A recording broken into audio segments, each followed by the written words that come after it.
Alhamdulillah, pertemuan ketiga kali ini kita akan mencoba mentadaburi ayat-ayat Al-Quran yang turun secara bertahap, turun secara sistematis, yang menjadi taujih Rabbani atau bimbingan Allah kepada Nabi dalam membangun nilai dasar keislaman. Ya. Sebagaimana kita pahami bahwa Al-Quran 30 juz, 6.000 sekian ayat, tapi kemudian Allah cicil turunnya. Allah turunkan secara bertahap sistematis, seperti ayat yang kita bacakan kemarin, bahwa likulin ja'alna minkum syir'atan wa minhaja. Ada yang bersifat manhaji. Manhaji itu artinya peta jalan. Ada peta jalannya. Ada caranya turun sesuai dengan yang dibutuhkan Nabi dan umatnya dalam berislam. Namun kita murojaah dulu pertemuan pertama. Santri yang jawab ya. Jamaah anak muda yang jawab. Sikap mental apa yang terbangun pada diri Nabi dalam menjalani para wahyu? Ada 3 ya. Yang pertama, risau dengan keadaan yang bertentangan dengan fitrah bawaan. Yang kedua, ada keinginan untuk melakukan perubahan. Itu namanya ada tanggung jawab. Yang ketiga, ya, dia tidak memiliki kemampuan, tidak punya ilmu, tidak punya kemampuan. Akhirnya dia mencari yang mampu. Dia mencari yang kuat. Dia mencari sumber ilmu. Yaitu akhirnya dia rindu bertemu dengan siapa? Dengan pencipta alam. Karena pencipta alam itulah yang paling tahu dan paling memiliki kekuatan. Lalu kemudian turunnya Al-Quran dalam surah Al-Waqiah itu disebutkan innahu la Qur'anun karim. Al-Quran itu adalah kitab yang mulia. Fi kitabim maknun, tersimpan di Lauhul Mahfuz. Tadinya itu Lauhul Mahfuz, tempat yang agung. Kemudian berikutnya apa? Ya. La yamassuhu illal mutahharun, turun tapi hanya bisa diterima orang yang membersihkan dirinya. Tidak bisa semua orang menerima. Tanzilum min rabbil alamin, diturunkan oleh yang menciptakan dan pemilik alam. Itu. Nah, sebagaimana kita pahami kemarin, Al-Quran yang turun itu kebenarannya 2. Kebenaran Al-Quran itu 2. Kebenaran sisi manhajnya dan kebenaran sisi syariah. Likullin ja'alna minkum syir'atan wa minhaja. Bagi tiap-tiap umat itu ada syariatnya dan ada manhaj. Nah, dijelaskan dalam Al-Quran surah Al-Isra ayat 105 yang mempertegas bahwa ada 2 sisi kebenaran Al-Quran, manhajinya dan syariatnya. Wabil haqqi anzalnahu. Dengan kebenaran kami turunkan Al-Quran. Artinya Al-Quran itu betul-betul turun menjawab persoalan yang dihadapi Nabi. Cara turunnya itu tidak langsung turun satu Quran, tapi turun diangsur sesuai dengan kebutuhan Nabi. Itu manhajinya. Berikutnya, wabil haqqi nazala, turun dia membawa kebenaran. Jadi ada turun, semua ayat Al-Quran turun itu adalah kebenaran, tapi juga cara turunnya adalah benar. Membangun rumah itu kebenaran. Semua orang harus membangun rumah. Tapi baru benar rumahnya kalau dibangun sesuai dengan urutannya. Mulai dari mana sihnya. Lalu kemudian tiangnya dan seterusnya. Itu namanya manhajnya. urutan-urutannya, metodenya, caranya. Mau dalam sistem apapun juga ada namanya perencanaan. Yang kita bahas kemarin adalah planningnya, perencanaannya, tahapan pertama, kedua, ketiga, dan seterusnya. Itu namanya planningnya Allah, caranya Allah membimbing Nabi dan umat manusia untuk sampai kepada titik akhir. Ada titik berangkatnya, ada titik akhirnya. Itu namanya planning. Itu ya. Nah, saya mau tanya lagi. Dari tahapan-tahapan turunnya wahyu itu, nilai apa yang pertama diturunkan Allah? Apa yang pertama? Apa? Kemarin? Apa? Tauhid. Sebutkan. Dari 5 surah yang dirutam berurut itu, yang pertama adalah Al-Quran, apa namanya? Lurus akidah. Yang kedua, Al-Quran, akhlaknya. 3, semangat beribadah. 4, apa namanya? 5, itu nilai yang muncul dari urutan turunnya wahyu di awal itu. Al-Alaq melahirkan akidah, sahihul akidah. Al-Qalam melahirkan mutakhalliqun bil Quran. Al-Muzammil melahirkan mujidun fil ibadah. Al-Mudaththir melahirkan da'in lallahu jihad fi sabilillah. Kemudian Al-Fatihah melahirkan multazimun bil jamaah. Kalau dinasyidkan apa bunyinya? Mulia pribadinya, pandu hidayatullah. Lurus akidahnya, Al-Quranlah akhlaknya. Semangat beribadah, dakwah menuju Allah. Komitmen berjamaah, tegak Islam, kafah. Itu luar biasa, ya.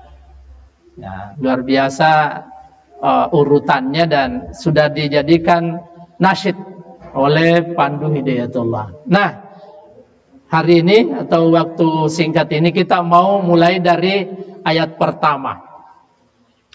Ayat pertama ini merupakan ayat pembuka dari Al-Quran. Kalau salah buka ini bisa salah persepsi kita terhadap Al-Quran. Jadi kalau mau belajar Islam, mau belajar Al-Quran, ia harus kembali sesuai dengan bagaimana Allah mengajarkan Nabi dan bagaimana Nabi mengajarkan sahabatnya. Apa yang pertama Allah turunkan? Yaitu perintah berilmu, perintah membaca. Iqra, bacalah. Apa yang didapat dalam membaca? Orang disuruh membaca untuk apa? Dapat apa? Ya, berarti Islam itu dimulai dari ilmu pengetahuan. Makanya itu man arada dunya fa'alaihi bil, man arada al-akhirah, man aradahuma, ilmu. Tidak ada yang bisa kita lakukan dalam hidup ini kecuali dengan ilmu. Wala takfu ma laysa laka bihi ilm. Inna as-sam'a wal basar wal fuada kullu ulaika kana anhu mas'ula. Jangan kamu ikut sesuatu yang kamu tidak tahu ilmunya. Apa saja, semua ada ilmunya. Maka Allah menurunkan ayat pertama adalah perintah berilmu. Iqra, bacalah. Tahu adik-adik, para asatid, dalam sejarah peradaban tidak pernah ada peradaban dimenangkan oleh orang-orang bodoh. Mulai dari peradaban Yunani, Mesir, sampai kepada peradaban Italia, peradaban Eropa, Amerika, dan juga lebih awal Islam. Ya, peradaban yang pencerahan Islam, semuanya berbasis ilmu. Tidak pernah ada sejarah yang menyampaikan kepada kita ada kemenangan peradaban dimenangkan oleh orang-orang bodoh. Tidak ada. Pasti orang pintar.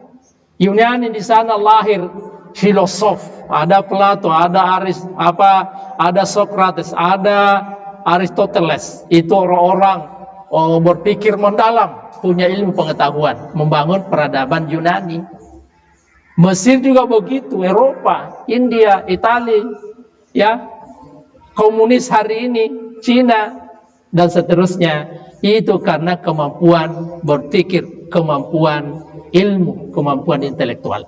Jadi tidak ada sejarahnya Islam bisa bangkit ini kalau tidak di backup, tidak dimulai dari peradaban ilmu. Peradaban ilmu, ya. Nah. Jadi mestinya orang bersistematika wahyu itu adalah orang yang berinteraksi dengan sumber-sumber ilmu, sumber-sumber ilmu, ya, karena sunnatullahnya begitu, sunnatullahnya begitu. Yang menghadirkan peradaban, meliding peradaban adalah orang-orang berilmu. Tapi tidak titik, ya, tidak titik. Perintah Iqra itu adalah perintah berilmu. Namun ilmu yang tidak berbasis nilai seperti ilmu yang berkembang hari ini menghegemoni dunia, ujung-ujungnya adalah tidak mengangkat nilai kemanusiaan, tidak menghadirkan peradaban yang memuliakan manusia. Justru yang hadir hari ini adalah menghinakan dan mendegradasi nilai keilmuan itu sendiri. Orang mengumpul ilmu hari ini untuk menjadi orang jahiliyah. Contohnya, profesor-profesor, ya, intelektual, cendekiawan, yang ilmunya tidak berbasis nilai, ujung-ujungnya adalah korupsi. Ujung-ujungnya adalah saling bermusuhan. Ujung-ujungnya adalah menodai nilai-nilai kemanusiaan dan seterusnya. Berarti ilmunya tidak mengangkat nilai-nilai kemanusiaan. Berarti bukan ilmu yang begitu yang diinginkan oleh peradaban Islam. Makanya ketika Allah memerintahkan Iqra, tidak ada koma, bukan koma. Satu napas dari perintah Iqra itu adalah Bismi rabbikal ladzi khalaq. Bahwa membaca yang benar itu kalau diletakkan nilainya pada isim rububiyah. Namanya Tuhan harus hadir di sana. Kenapa nama Tuhan? Karena Dia yang menciptakan semua yang ada ini. Jadi berarti membaca bukan persepsinya akal. Membaca bukan persepsinya hati. Membaca persepsi yang benar adalah nilai-nilai yang Allah turunkan. Kenapa salah di sana? Di barat salah, di timur, barat Eropa, Cina dan seterusnya tinggi ilmunya, tapi kemudian tidak mengangkat nilai kemanusiaan karena dia tidak meletakkan pembacaannya pada Bismi rabbikal ladzi khalaq. Kenapa dengan Bismi rabbikal ladzi khalaq? Karena yang dibaca ini adalah ciptaannya Allah. Kalau kita melihat, mendengar, baru benar kalau dirujuk kepada apa yang Allah maksudkan dari penciptaan alam itu. Adik-adik,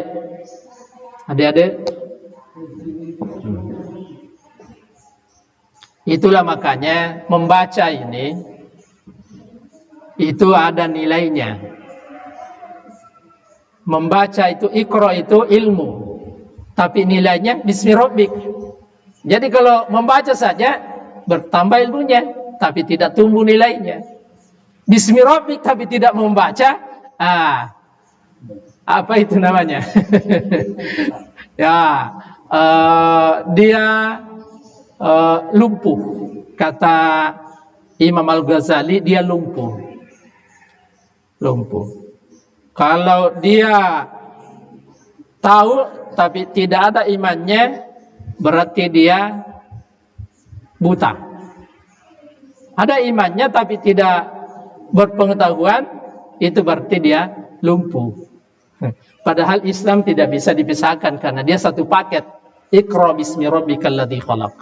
Bahwa pengetahuan harus berbasis kepada nilai. Ini saja dulu kita masuk di sini ya. Masuk di sini, alladzi khalaqa. Dia yang menciptakan. Dalam ilmu bahasa Arab, kalau tidak disebut objeknya, itu berarti keseluruhan. Keseluruhan. Ya. Jadi yang diciptakan Allah itu seluruhnya nyata dan gaib. Kemudian yang nyata itu dibagi dua lagi, ada mikro, ada makro. Nah, itu disuruh membaca itu yang makro. Al-Ghasyiyah, surah Al-Ghasyiyah itu makro. Ada 4 yang suruh yang Allah kita diminta untuk membaca, 4 itu. Santri, jamaah, afala yanzuruna ilal ibli kaifa khuliqat wa ilas samai kaifa rufi'at wa ilal jibali kaifa musibat wa ilal ardi kaifa sutihat. Apa maksudnya ayat ini? Apa maksudnya ayat ini? Ada 4 yang Allah perkenankan di ayat ini. Satu apa itu? Unta. Yang kedua, langit. Yang ketiga, gunung. Yang keempat, bumi. Tapi Masya Allahnya, biasa orang heran kepada unta. Unta itu mengherankan ya. Dia bisa berjalan dari Mekah ke Madinah, jaraknya 300 meter. 300 apa? 300 kilometer. Itu perjalanannya bisa sampai 1 bulan. Tidak perlu dia minum. Kenapa tidak perlu minum? Ada punuknya. Tempat menyimpan lemak. Jadi air terserap di situ, bisa berjalan kaki di padang pasir sampai bulanan, tidak perlu minum. Karena Allah ciptakan tempat minumnya di punuknya unta. Luar biasa ya. Mengherankan ya. Langit. Langit. Kita berada di langit mana ini adik-adik? Hah? Di galaksi mana kita ini? Hah? Berapa langit? Ada berapa langit? Lapisannya. Kalau langitnya berapa? Banyak, ratusan langit seperti ini. Ini kita baru satu langit. Namanya langit Bima Sakti. Galaksi Bima Sakti. Di dalam galaksi ini ada namanya Tata Surya. Tata Surya itu mengelilingi apa? Matahari. Mengelilingi matahari. Planet yang terdekat matahari apa? Ya. Satu diantaranya adalah bumi. Jadi bumi ini berputar. Berapa kali berputar bumi dalam 1 tahun?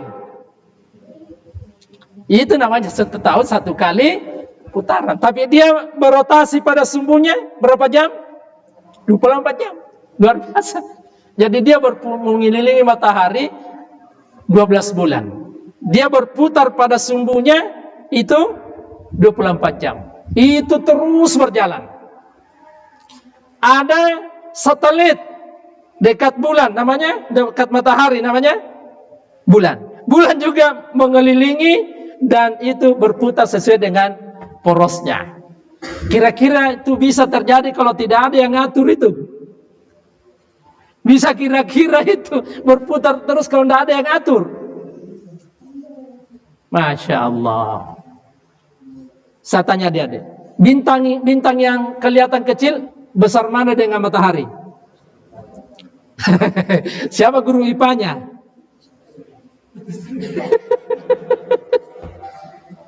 Bintang yang jauh itu jauh lebih besar daripada matahari. Jaraknya dengan bumi berapa? Itu diperkirakan cahayanya, kecepatan cahayanya itu 1 juta tahun baru sampai di bumi. Kalau kita senter begini ya, tek, sudah sampai sana ya. Itu 1 juta tahun cahaya itu, bintang itu baru sampai ke bumi. Lalu ditanya, berapa jumlah bintang yang seperti itu di langit? Ada sekitar 2 miliar jumlahnya. Itu riset, 2 miliar jumlahnya bintang ini. Baru 1 galaksi. Ada lagi langit yang lain. galaksi yang lain, tetapi terdeteksi oleh kita baru satu, yaitu galaksi Bima Sakti. Bergeser sedikit bumi ini mendekat matahari, hangus semua isinya bumi ini. Bergeser sedikit, bergeser jauh, itu kedinginan. Luar biasa rancangannya Allah Subhanahu wa taala. Ya. Kira-kira bisa beredar itu, bisa berputar kalau tidak ada yang rekayasa, tidak ada yang jaga. Hah? Kira-kira bisa? Nah, itu makro. Makro. Kenapa tidak jatuh langit? Pernah baca tafsir? Tafsirnya ini. Wa ila samai kaifa rufi'at. Tafsirnya, kenapa tidak jatuh? Ada 8 malaikat yang memikul langit. Malaikat namanya malaikat pemikul langit. 8. Kalau sebut malaikat bukan orangnya. 8 malaikat ya. Jangan bilang 8 orang malaikat ya. 8 malaikat.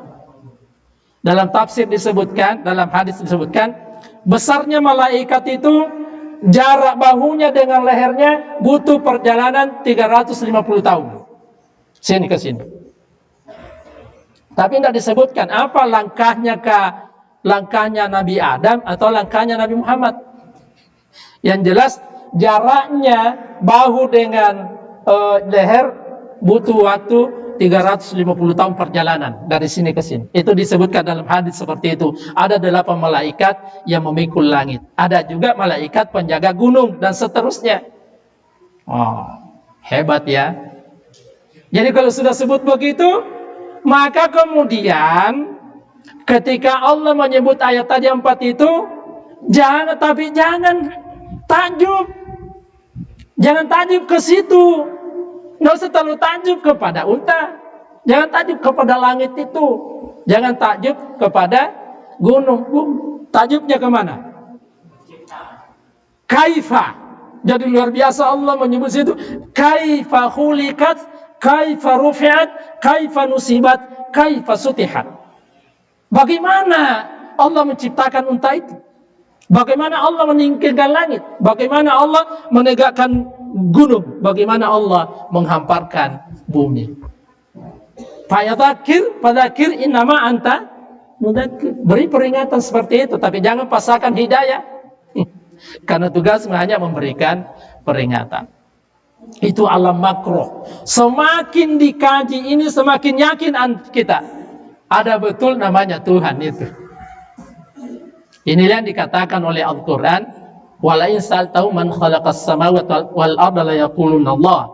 Bila kau tanyai hatinya orang atau pikirannya orang, siapa menciptakan langit dan bumi ini, pasti dalam hatinya menjawab Allah.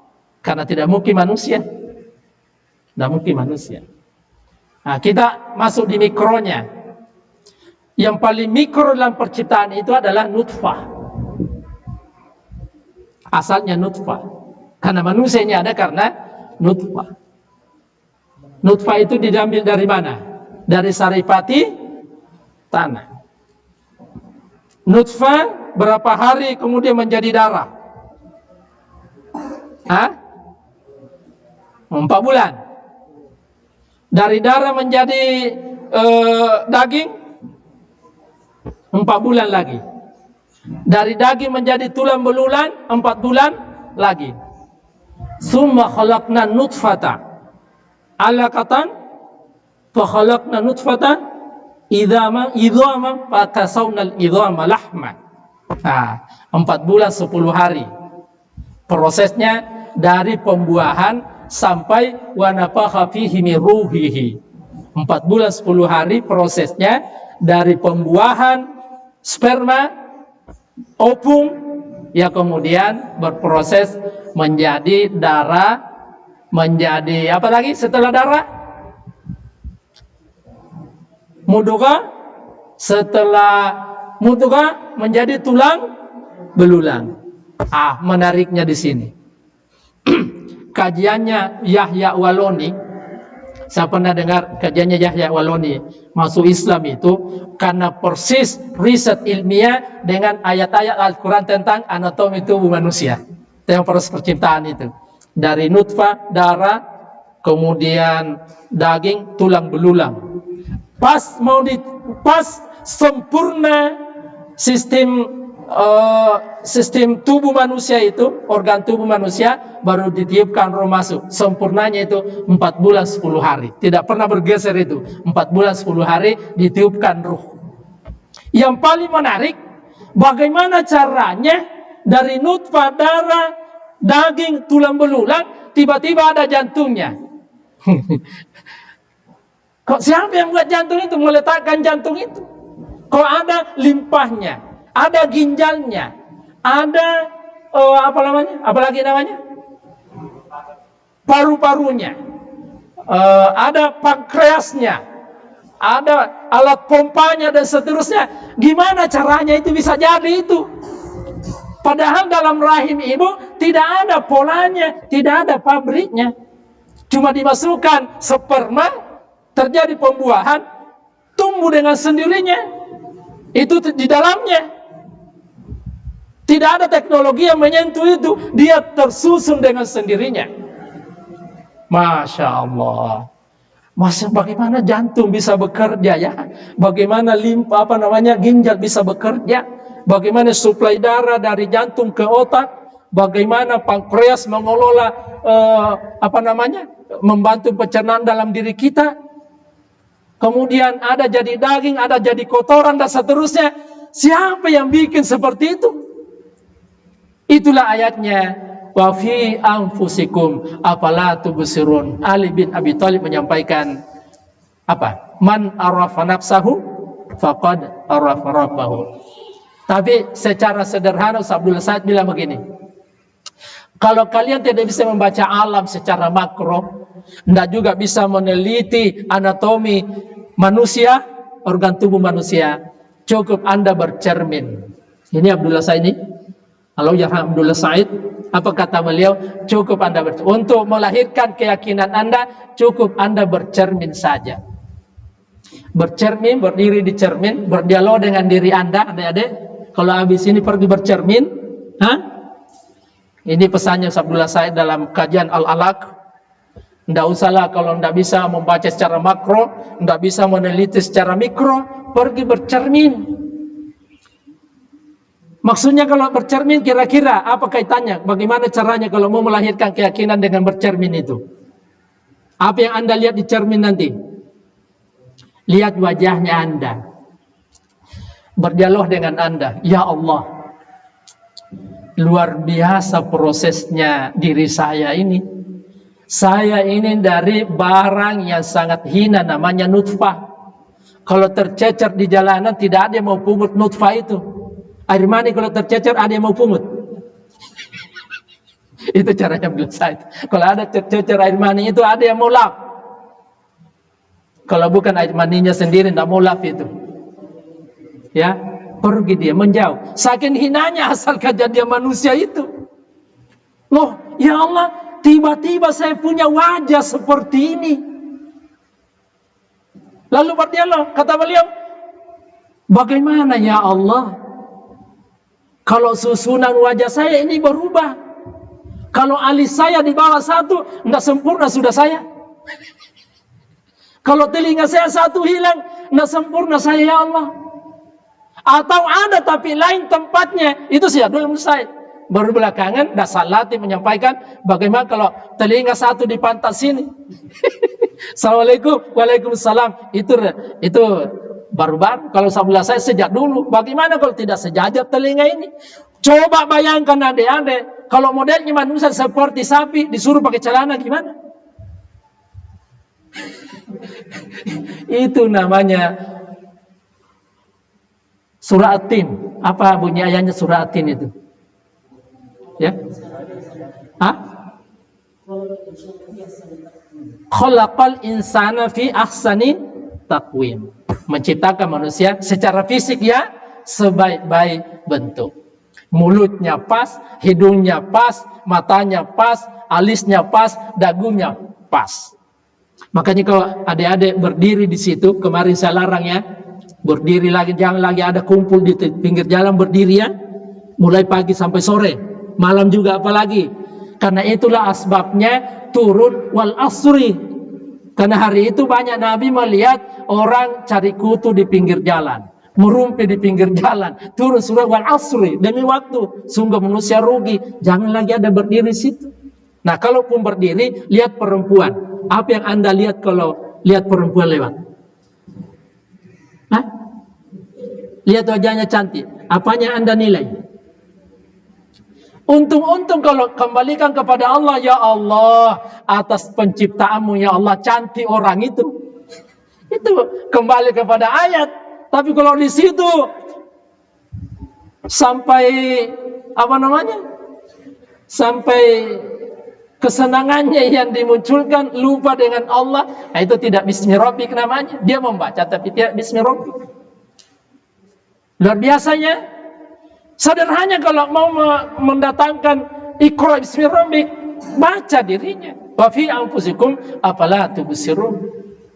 Makanya kata pemimpin umum hari ini, hambar ya, kata Sabdur Rahman Muhammad pemimpin kita, hambar itu penghafal Quran kalau tidak mengetahui eksak, kalau tidak belajar ilmu alam eksakta, hambar itu hafalannya, karena hampir semua ayat berkaitan dengan alam. Maka harus kuat ilmu IPA-nya anak-anak ini, ya harus kuat ilmu IPA-nya ini. Paling tidak fisika dengan biologi. Kalau bisa masuk di kimia, alhamdulillah. Tapi fisika biologi, fisika itu ilmu alam. Biologi lebih khusus untuk ilmu tentang manusia. Ada juga pelajaran saya dulu di SMA 1 Parepare ini, ilmu pengetahuan bumi, IPBA, ilmu pengetahuan bumi dan antariksa. Ada pelajaran saya dulu. Masih ada ke hari ini? Geografi. Ya, geografi enggak, antariksa. Enggak antariksa. Ilmu bumi kalau geografi. Hah? Masih ada ya? Enggak ada nih. Wih, bagus sekali pelajaran itu, ilmu pengetahuan bumi dan antariksa. Belajar geografi dan belajar astronomi. Ya. Cuma kita belajar itu enggak ada bismi rabbiknya. Belajar natural terkait dengan ilmu alam. Nah, kalau santri ini diajar ilmu alam, kemudian masuk bismi rabbik, menyadarkan bahwa ini semua terjadi karena ciptaan Allah, itu mengantar dia kepada tauhid. Mengantar dia kepada tauhid. Itu maksudnya itu. Ayat pertama turun, tidak langsung disuruh bersyahadat.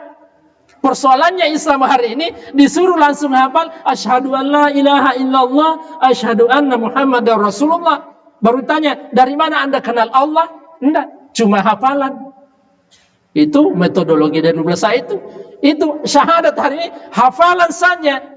Dia bersyahadat tapi tidak mengenal siapa Allah. Sementara untuk mengenal Allah harus lewat alam.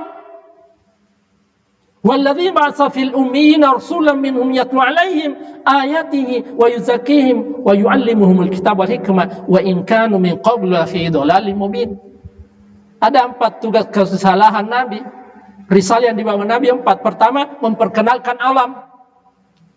Karena dengan mengenal alam, maka dia akan mengenal siapa Tuhannya. Karena dilamar berpikir tentang Allah. Tafakkaru fi khalqillah wa la tafakkaru fi dzatillah. Jangan sampai berpikir tentang Allah. Yang disuruh adalah berpikir tentang ciptaannya Allah saja. Jadi luar biasa itu. Makanya orang Barat masuk Islam itu kuat sekali imannya. Kenapa? Dia memahami alam ini sebagai ciptaan.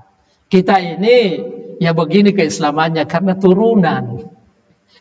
Ya mungkin ya kita ini dipasang-pasang keimanannya. Alhamdulillah karena ketemu al-ahlak ya. Bagaimana orang di kampung itu syahadatnya gimana itu? Syahadatnya gimana itu? Islam karena orang tuanya Islam. Alhamdulillah kita ketemu kajian ini, kita iman karena memang memahami bismi rabbikal ladzi khalaq. Oh, inilah yang menghebohkan. Saya bisa 2-3 hari ini kalau ada ya, sampai 5 surah ini. Ini baru 1 ayat ini. Inilah yang menghebohkan Jazirah Arab. Seorang budak namanya Bilal bin Rabah. Pokoknya budak itu menyembah majikannya. Begitu turun ayat ini, Dia dengar ayat ini. Dengar ayat ini. Oh, tersadar dia. Pemahaman alamnya muncul, tapi sangat sederhana. Dia tidak memahami tata surya, enggak. Bila bin Ram itu enggak memahami tata surya, enggak memahami bahwa bumi mengelilingi matahari, ada satelit namanya bulan, enggak sampai ke situ. Dia cuma paham, oh, saya dengan majikan saya itu makhluk. Saya dan majikan saya sama-sama diciptakan dari darah.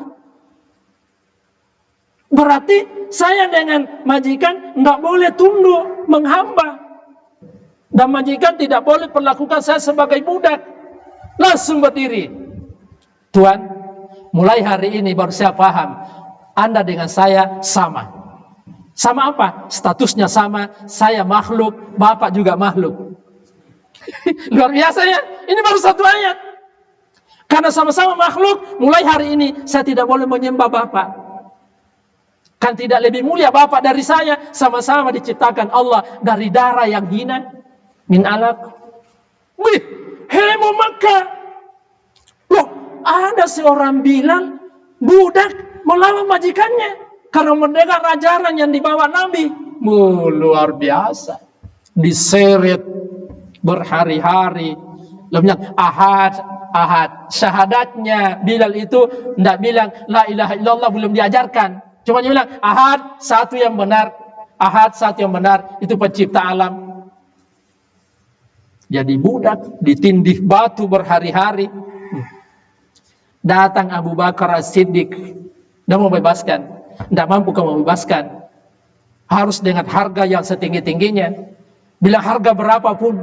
Kan itu akidahnya itu. Tidak diharga dengan dunia seisinya. Oh, dibayar. Jadi ini baru satu ayat yang turun. Abu Bakar sudah mau menghabiskan seluruh hartanya untuk membeli orang yang bersyahadat ini. Baru satu ayat yang turun, Saulah bin Rabah sudah rela mempertaruhkan imannya dalam rangka untuk Allah dan akhiratnya. Sumayyah, seorang perempuan, ditomba oleh Quraisy jahiliyah. Dan itulah syahidah pertama dalam Islam. Tidak bergemis sedikit pun dari syahadatnya. Karena dia yakin Allah yang pencipta, semua manusia sama, dan ada surga yang dijanjikan Allah. Itu namanya penghafal Quran, mestinya begitu. Makin banyak Quran ayat dibaca, makin kuat keimanannya. Ya, heboh kan Arab itu? Baru 5 ayat yang turun, belum ayat berikutnya ya. Baru 1 ayat.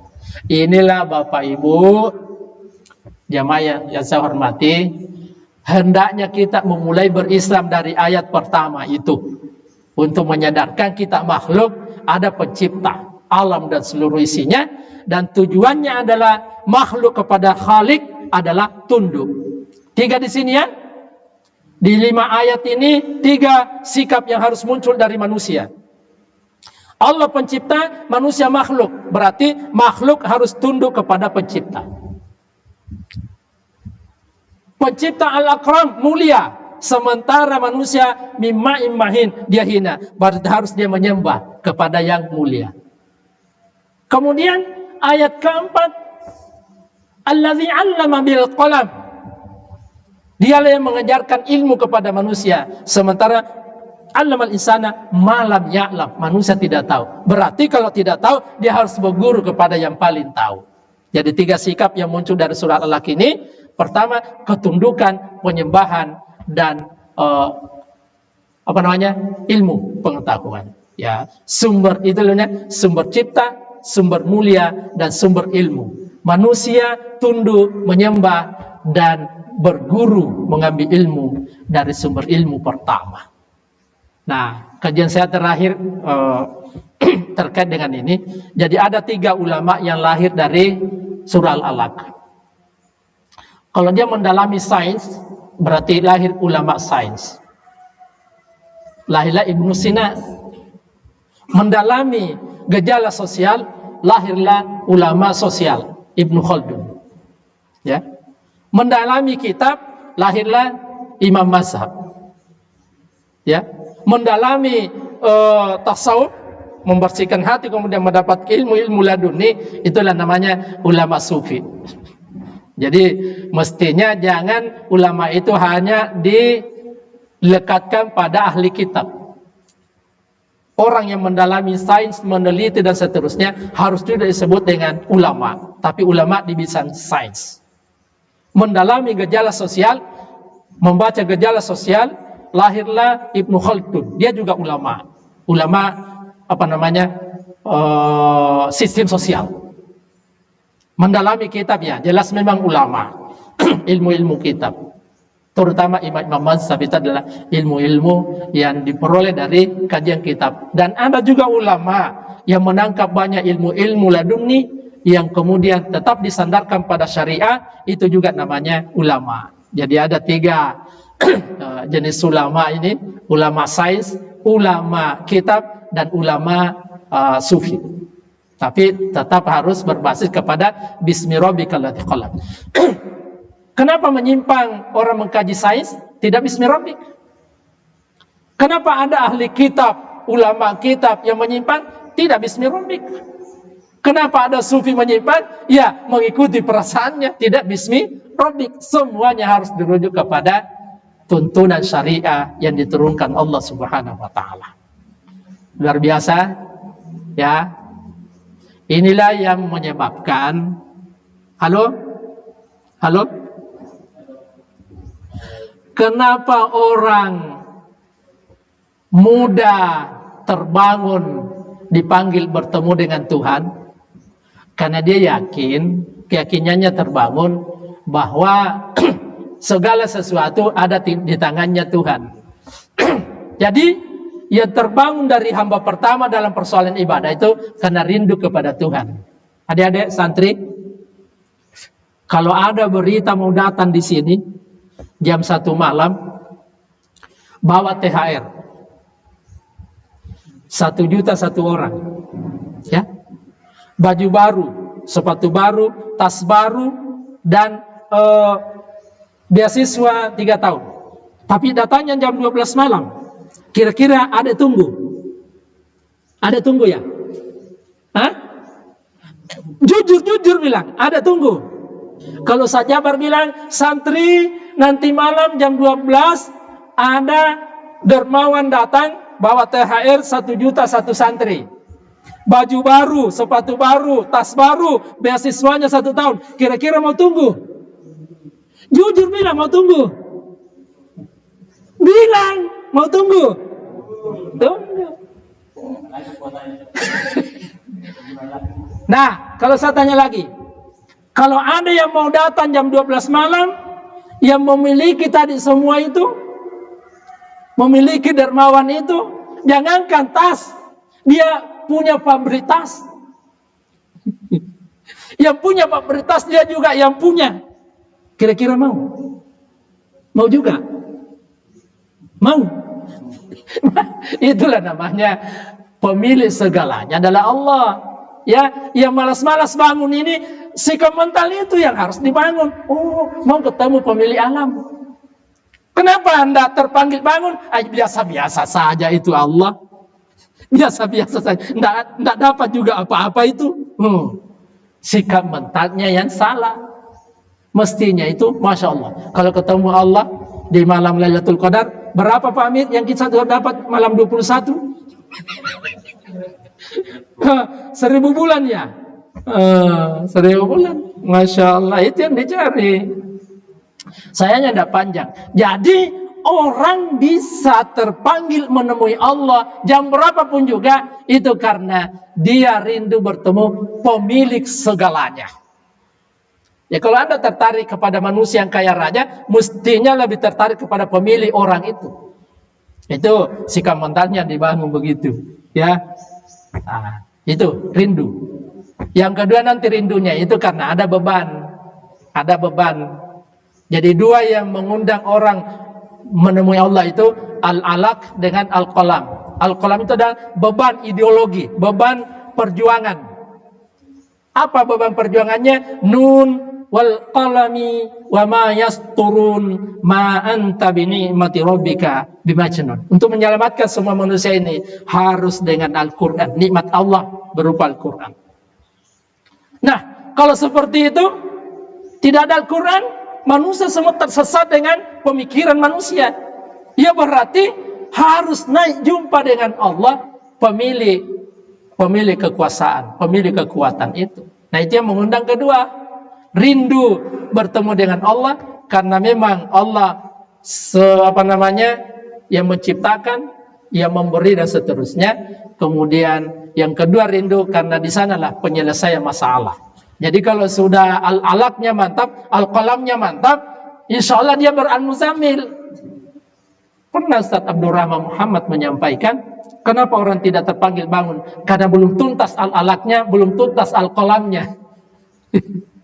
Lebih parah lagi kalau dia berdakwah tidak tuntas al-muzammilnya. Oh, itu memang urutannya aksiomatik dalam sistematika wahyu. Cukup ya. Assalamualaikum warahmatullahi wabarakatuh.